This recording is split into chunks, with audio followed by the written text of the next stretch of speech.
Hello बच्चों, let's read the question. Question कहता है which of the following are the types of stereo isomerism? Linkage isomerism, optical isomerism, geometrical isomerism और ionisation isomerism. Choose the correct pair of stereo isomers. Options है 1 and 2, 2 and 3, 1 and 4, 1, 2 and 3। तो अगर इस question में हम बात करते हैं अबाउट द की कॉन्सेप्ट, तो यहाँ पे जो कॉन्सेप्ट हम डिस्कस करने वाले हैं that is going to be stereo isomerism. Stereo isomerism में क्या होता है? स्पैटियल अरेंजमेंट ऑफ लिगेंड होगा in the case of coordination isomerism. ठीक है, स्पैटियल अरेंजमेंट होता है। स्टीरियो आइसोमेरिज्म दो टाइप का होता है हमारे पास। एक होता है ऑप्टिकल आइसोमेरिज्म और दूसरा होता है geometrical isomerism.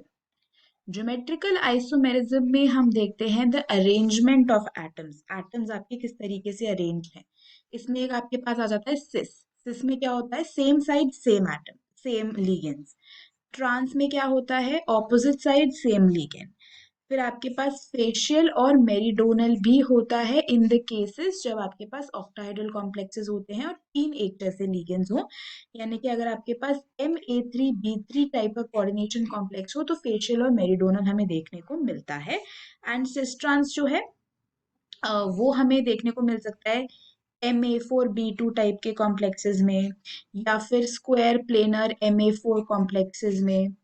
Not MA4, MA2B2 type, है ना, MA2B2 टाइप, जहाँ पे दो तरीके के लिगेंड्स हों जिनको अरेंज करने के अलग अलग तरीके हो सकते हैं।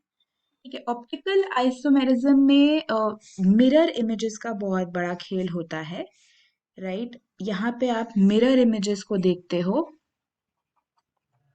Non superimposable mirror images. Okay, and उसमें plane of symmetry, axis of symmetry, centre of symmetry है या नहीं है, ऑप्टिकली एक्टिव है या नहीं है। अगर उसमें प्लेन ऑफ सिमेट्री होगी तो ऑप्टिकल आइसोमेरिज्म नहीं दिखाएगा, नहीं होगी तो दिखाएगा। इस तरीके से हम ऑप्टिकल आइसोमेरिज्म को देखते हैं। So it is related to the mirror images and the symmetry. Okay, तो ऑप्टिकल और ज्योमेट्रिकल जो है ये स्टीरियो आइसोमेरिज्म की कैटेगरी में आते हैं। लिंकेज आइसोमेरिज्म और ionisation isomerism does not come under the category of stereo isomerism. अगर हम बात करते हैं ना लिंकेज आइसोमेरिज्म की, तो लिंकेज में क्या होता है? डिफरेंस इन लिंकेज होता है। एक ही लिगेंड होता है, जैसे कि अगर आपके पास NO2 है तो एक तो वो N से जुड़ सकता है या वो O से जुड़ सकता है, तो इसकी लिंकेजेस में डिफरेंस आ जाता है। तो इस तरीके के जो लिगेंड्स होते हैं वो लिंकेज आइसोमेरिज्म में यूज होते हैं, जिनके लिंकेजेस में डिफरेंसेस हैं, है ना।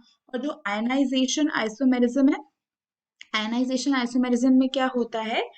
आपके ऐसे लिगेंड्स जो with in and outside the coordination sphere हो सकते हैं, है ना। एक्सचेंज ऑफ आयंस और you can say ligands in and out of the coordination sphere. तो कोऑर्डिनेशन स्फीयर से एक बार अंदर एक बार बाहर, ऐसे जो है वो आयनाइजेशन आइसोमेरिज्म दिखा सकते हैं। बेसिकली हम कह सकते हैं कि वो डिफरेंट आयंस देंगे सॉल्यूशन में, तो ऐसे जो आइसोमर्स होंगे they will be ionisation isomers. तो स्टीरियो आइसोमर की कैटेगरी में ऑप्टिकल और ज्योमेट्रिकल ही आता है, यानी कि 2 and 3। अगर हमें इस क्वेश्चन का फाइनल आंसर बताना हो तो फाइनल आंसर इस क्वेश्चन का हो जाएगा option B. Hope you understood it well. Best of luck.